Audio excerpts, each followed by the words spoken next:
2025 সাল তো বটেই, 26-এর এই ফেব্রুয়ারি পর্যন্ত দেশের সবচেয়ে উচ্চারিত নাম ওসমান হাদি।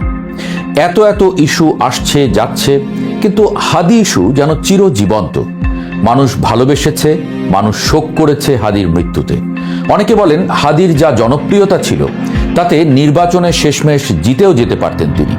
নির্বাচনের রংটাও হয়তো হতে পারত অন্যরকম, কিন্তু সেসব থেমে গেল হাদির মৃত্যুতে। তবে নির্বাচনের ঠিক 5 দিন আগে এসে সামাজিক যোগাযোগ মাধ্যমে আবারও ঝড় উঠেছে হাদিকে নিয়ে। প্রশ্ন উঠেছে, হাদিকে মেরে আসলে লাভটা কার হলো? অনেকে তো সরাসরি বলছেন রাষ্ট্রের কিছু অংশ জড়িত এই হত্যার পেছনে। হাদি হত্যার বিচারের দাবিতে গত শুক্রবার আবারও উত্তাল হয়ে ওঠে দেশ। ঢাকা পরিণত হয় রণক্ষেত্রে। পুলিশ ও ইনকিলাব মঞ্চের মধ্যে ধাওয়া পাল্টা ধাওয়া হয়, আহত হয় অনেকে। কিন্তু প্রশ্ন উঠেছে, নির্বাচনের ঠিক আগে এমন সহিংস পথে কেন গেল বিচার প্রত্যাশীরা? অনেকে সন্দেহের সুরে বলছেন ঘটনার পেছনে আছে নির্বাচন বানচালের ষড়যন্ত্র। যদিও ইনকিলাব মঞ্চ সেই অভিযোগ প্রত্যাখ্যান করেছে, বলেছে নির্বাচন সঠিক সময়েই হতে হবে। তবুও আলোচনা থামছে না। এই উত্তাপে ঘি ঢেলে দিয়েছেন ইরফান শেখ নামে জাহাঙ্গীরনগর বিশ্ববিদ্যালয়ের এক শিক্ষার্থী। হাদিকে নিয়ে তার এক বিস্ফোরক ফেসবুক স্ট্যাটাস রীতিমতো তাসের ঘরের মতো অনেক হিসাব উল্টে দিয়েছে। তিনি লেখেন, সম্ভবত এটা আমার লেখা সবচেয়ে ঝুঁকিপূর্ণ পোস্ট। পুরো স্ট্যাটাসটি অনেক বড় হওয়ায় সংক্ষেপ করছি। যা হোক, ইরফান লিখেছেন, আওয়ামী লীগের যদি কাউকে গুলি করতে ইচ্ছা করে তবে তালিকায় সবার উপরে থাকার কথা নাহিদ, হাসনাত বা সার্জিসদের, যারা কোনো সেফটি নেট ছাড়াই ঘুরতেন। কিন্তু লীগ তাদের না মেরে জুলাই আন্দোলনের 3rd লেয়ারের কর্মী ওসমান হাদিকে মারল কেন? হাদি মাত্র 1.5 বছরের মধ্যে কোত্থেকে এত কোটি কোটি টাকার আসবাবপত্র আর সংগঠনের অ্যাসেট তৈরি করলেন? হাদির পেছনে নিশ্চয়ই বড় কারো আশীর্বাদ ছিল। হাদি ন্যাশনাল ফিগার ছিলেন না, কিন্তু তাকে সিগমা মেল বানানোর জন্য মিম পেজ আর নিউ মিডিয়াগুলো মরিয়া হয়ে কাজ করেছে। তার পুরো উত্থানটা সুপার গ্লু দিয়ে দাঁড় করানো তাসের ঘরের মতো। ইরফান শেখের মতে সবচেয়ে রহস্যময় হলো খুনি ফয়সালের কাছে পাওয়া 218 কোটি টাকার চেক। জুলাইয়ের একজন কর্মীকে মারতে কেউ এত টাকা খরচ করে না। এই কাজ কোনো কাঁচা হাতের নয়। হাদিকে মেরে আওয়ামী লীগের লস হয়েছে, আর সবচেয়ে বড় বেনিফিশিয়ারি হয়েছে জামায়াত। হাদির কোনো বড় অবদান না থাকলেও তাকে রাতারাতি ন্যাশনাল হিরো বানানো হয়েছে। জাতীয় কবির পাশে কবর খুঁড়ে তাকে দাফন করা হলো। হাদির বড় ভাইকে রাতারাতি ফরেন মিনিস্ট্রির মতো সংবেদনশীল জায়গায় চাকরি দেওয়া হলো। সরকার সব করার পরও কেন ইনকিলাব মঞ্চ এখন যমুনা ঘেরাও করছে? কেন তারা দিল্লিতে বসে থাকা আপার বিচারের বদলে যমুনায় গিয়ে সংঘর্ষ করছে? এটি কি নির্বাচন বানচালের বা রাজনৈতিক ফায়দা লোটার কোনো মেটিকুলাস ডিজাইন? ইরফান শেখের এই ব্যবচ্ছেদ নাড়িয়ে দিয়েছে সোশ্যাল মিডিয়া। প্রশ্ন উঠেছে, খুনিরা কেন নাহিদ বা হাসনাতের মতো হেভিওয়েটদের ছেড়ে তুলনামূলক লো প্রোফাইল হাদিকে বেছে নিল? বিশ্লেষকরা বলছেন, হাদিকে মারা মানে কেবল একজন মানুষকে মারা নয়, উদ্দেশ্য ছিল একটি বিশেষ জনতাত্ত্বিক ও আদর্শিক গোষ্ঠীকে খেপিয়ে তোলা। হাদির এই তড়িৎ উত্থান আর এই সুপার গ্লুর যোগানদাতা আসলে কারা? সেই প্রশ্নটি এখন সবচেয়ে বড় হয়ে দাঁড়িয়েছে সবার মধ্যে। যা হোক, সবচেয়ে বিস্ফোরক মন্তব্যটি হলো সেই 218 কোটি টাকার চেক নিয়ে। প্রশ্ন তুলেছেন, জুলাই আন্দোলনের এক কর্মীকে মারার জন্য কেউ কি এত টাকা খরচ করে? নাকি এই চেকগুলো ছিল একটি পরিকল্পিত আলামত, যা দিয়ে সরকারের উপরে চাপ সৃষ্টি করা যায়? ইরফান শেখের মতে, হাদিকে হত্যার সবচেয়ে বড় বেনিফিশিয়ারি বা সুবিধাভোগী হলো সেই শক্তি যারা হাদির মৃত্যুকে পুঁজি করে 2.5 মাস ধরে রাজপথ গরম করে রেখেছে। হাদি ইস্যু যেভাবে অন্য সব জাতীয় ইস্যুকে ছাপিয়ে বাঁচিয়ে রাখা হয়েছে তা স্বাভাবিক রাজনৈতিক প্যাটার্নের বাইরে। বিশ্লেষকদের এক পক্ষ মনে করছেন, হাদিকে খুনের মাধ্যমে বর্তমান সরকারকে আরও দীর্ঘায়িত করে নিজস্ব স্বার্থ হাসিল করার জন্য অস্থিতিশীলতার বীজ বোনা হয়েছে। এখন প্রশ্ন ওঠে, হাদিকে তাহলে আসলে মারল কারা? খুনি ফয়সাল আওয়ামী লীগের কর্মী এবং সে ভারতে পালিয়েছে, এটা সত্যি। কিন্তু ফয়সালকে কি কেবল আওয়ামী লীগই হায়ার করেছিল, নাকি এর পেছনে এমন কেউ আছে যারা জানতো ফয়সাল ধরা পড়লে দায়টা আওয়ামী লীগের ঘাড়েই চাপবে এবং মাঝখান থেকে ফায়দা লুটবে তৃতীয় পক্ষ? বলা হচ্ছে, সব মিলিয়ে যা ঘটল তা হলো হাদির লাশের উপর দাঁড়িয়ে একটি নির্দিষ্ট আদর্শের প্রসারণ ঘটানো হলো।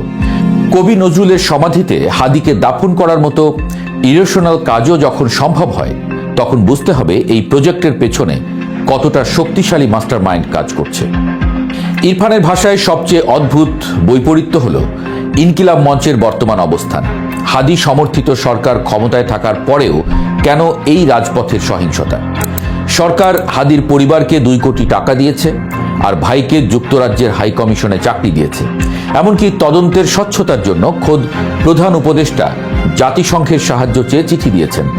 যেখানে জাতিসংঘ তদন্তের দায়িত্ব নিচ্ছে, সেখানে নির্বাচনের মাত্র 5 দিন আগে যমুনা ঘেরাও করা কি বিচার চাওয়া, নাকি সরকারের বিদায় বেলায় একটি চরম অরাজকতা তৈরি করা?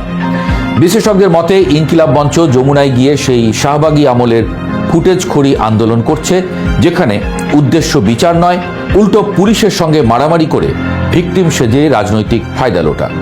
যদিও ইনকিলাব মঞ্চ সেটা প্রত্যাখ্যান করেছে, বলেছে আমরা যথাসময়ে নির্বাচনও চাই। যা হোক, সমালোচকরা তাতে থামছেন না, বলছেন খুনি ফয়সাল ভারতে, তাকে ফিরিয়ে আনা যে দীর্ঘমেয়াদী প্রক্রিয়া তা সবাই জানে। তা সত্ত্বেও বিদায়ী সরকারের উপর এমন অসম্ভব চাপ সৃষ্টি করা কি যৌক্তিক, যখন সরকারের মেয়াদ আছে আর মাত্র কয়েকদিন? সন্দেহভাজন অনেকেই কারাগারে থাকা সত্ত্বেও এই সহিংসতা প্রমাণ করে যে হাদি হত্যার বিচার চাওয়াটা এখানে স্রেফ একটা ওসিলা মাত্র। আসল লক্ষ্য হয়তো নির্বাচন বানচাল করা বা আসন্ন সরকারকে একটি অস্থিতিশীল পরিস্থিতির মুখে ঠেলে দেয়া। এখন সরকারের আসলে কি করা উচিত? বিশ্লেষকদের মতে সরকারের উচিত জাতিসংঘের প্রতিনিধি দলের কাছে দ্রুত সব নথিপত্র বুঝিয়ে দিয়ে তদন্তের প্রক্রিয়াটিকে গতিশীল করা। পাশাপাশি 218 কোটি টাকার চেকের প্রকৃত মালিকের নাম জনসম্মুখে প্রকাশ করা জরুরি। এই চেক যদি কোনো সাজানো নাটক হয়, তবে তাও জনগণকে জানানো উচিত। আপনাদের কি মনে হয়, সরকারের কি এই মুহূর্তে কেবল তদন্তে মনোনিবেশ করা উচিত, নাকি রাজপথে এই অরাজকতা ঠেকাতে কঠোর হওয়া দরকার? আপনাদের মতামত কমেন্টে জানাতে পারেন। আর সাধারণ মানুষের এখন কি করা উচিত? আমাদের স্মৃতিশক্তি কি আসলেই গোল্ডফিশের মতো? হুজুগে নামেতে ইরফান শেখের মতো প্রশ্ন তোলা শেখা উচিত কি? হাদির মৃত্যু মর্মান্তিক, কিন্তু সেই মৃত্যুকে পুঁজি করে কি দেশ রণক্ষেত্র হতে পারে? জুলাইয়ের ত্যাগ যেন কোনো নির্দিষ্ট গোষ্ঠীর সাউথ ইন্ডিয়ান মুভি মার্কা পলিটিক্সের বলি না হয়। সত্য প্রকাশ হোক, বিচার হোক, কিন্তু তা যেন লাশের উপর দাঁড়িয়ে ক্ষমতার নোংরা খেলা না হয়। এটাই প্রেসের প্রত্যাশা। দর্শক, 5ই আগস্ট হাসিনা পলায়নের পরে আমাদের একটা আশা ছিল যে একটা পরিবর্তনের সূচনা হবে, এবং সেই পরিবর্তনের হাত ধরেই আমরা একটা ভালো নির্বাচন কমিশন পাব। কিন্তু আমরা যে নির্বাচন কমিশন পেলাম, এদেরকে আমি খারাপ বলবো না, কিন্তু এরা অত্যন্ত দুর্বল।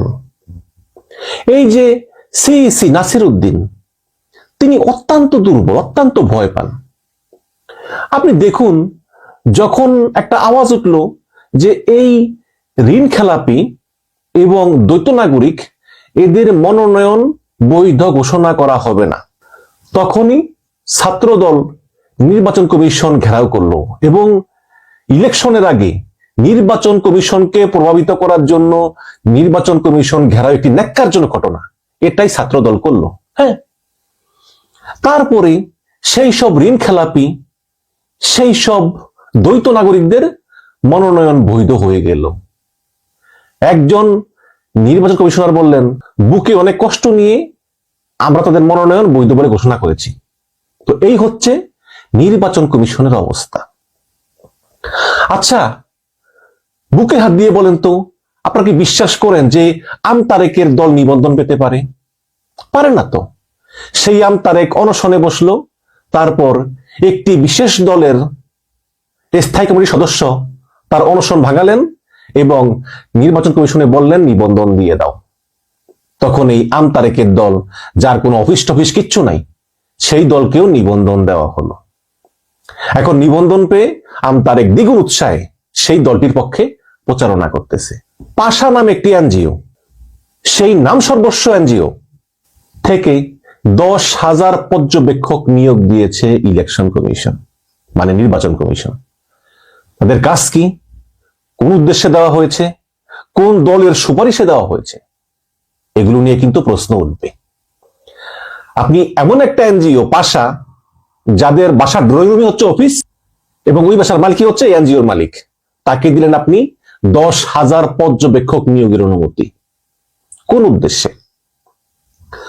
গতকালকের খবর, BNCC Bangladesh national cadet corps তাদের সদস্যদের নির্বাচন কার্যক্রমে কাজে লাগাবে না নির্বাচন কমিশন। কেন লাগাবেন না? শোনা গিয়েছে একটা বিশেষ রাজনৈতিক দলের আপত্তির কারণে এই বিএনসিসি বাংলাদেশ ন্যাশনাল ক্যাডেট কোরকে কাজে লাগানো হবে না। তাহলে কোন দলটা সেই দল যাদের এই তরুণদের নিয়ে আপত্তি? তারুণ্যকে ভয় পায়, যেমনি তারা প্রবাসীদের ভোটকেও ভয় পেত। আমি কোন দলের নাম বলতেছি না।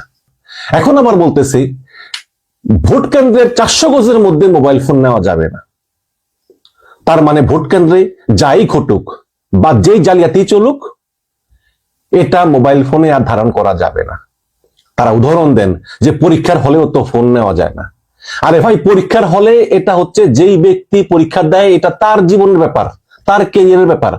আর ভোট হচ্ছে সমগ্র বাংলাদেশের ব্যাপার, জাতির ব্যাপার, দেশের ব্যাপার। একটা ভোটে দিক ওদিক হলেই পাল্টে যেতে পারে নির্বাচনের রেজাল্ট। তো এই হচ্ছে কি অবস্থা। এখন তারা বলতেছে যে ভোট কেন্দ্রের ভিতরে মোবাইল ফোন নেওয়া যাবে না। তারপর যখন তুমুল প্রতিবাদ হলো, ডক্টর শফিকুর রহমান, নাহিদ ইসলাম সহ সবাই যখন গর্জে উঠলো, তখন আবার বলতেছে যে না, আমরা এই সিদ্ধান্ত প্রত্যাহার করব, ভোট কেন্দ্রে মোবাইল ফোন নেওয়া যাবে। তাহলে এই যদি হয় একটা ইলেকশন কমিশনের অবস্থা, হ্যাঁ, তাহলে আপনি কি করবেন বলেন? কিভাবে একটা সুষ্ঠু নির্বাচন হবে যেখানে প্রত্যেকটি দলই চেষ্টা করবে ইসির উপর প্রভাব বিস্তার করতে? কিন্তু যদি ইসি শক্তিশালী না হয়, তাহলে এই ইসি কিভাবে এই পরিস্থিতি সামলাবে? এই সিইসি নাসিরউদ্দিনের লক্ষণ কিন্তু আমার কাছে ভালো ঠেকছে না। নাসিরউদ্দিনের মনে রাখা উচিত যে তার পূর্বসূরীদের পরিণতি কি হয়েছে।